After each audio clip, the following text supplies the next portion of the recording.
In the words of Nobel Prize winner for economics von Hayek, those who are willing to surrender their freedom for security have always demanded that if they give up their full freedom, it should also be taken from those not prepared to do so.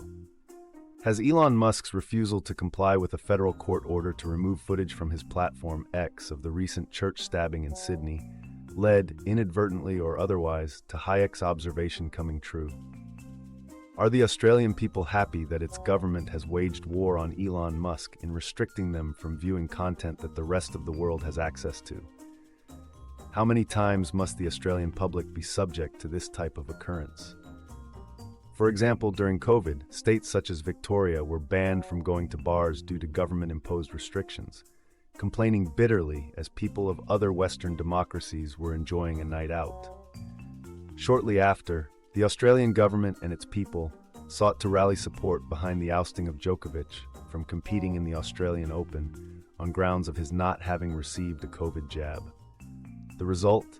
They got to witness through gnashing teeth how other countries allowed Djokovic to compete as usual. And so now the familiar spectacle resurfaces.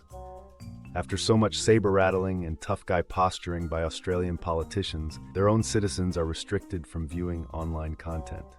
And so it raises the question, what exactly has the Australian government achieved through acting like this upon the world stage? There would seem little doubt of the sum result. Australia loses. Is it not already high time that its citizens put two and two together and realize that such circumstances point out something unequivocal? That the mantra of doing the right thing leads directly to a self-imposed tyranny under which that country now suffers, and that by not complying, Musk is in fact performing a moral duty by highlighting this very dilemma faced by Australian citizens on the world stage.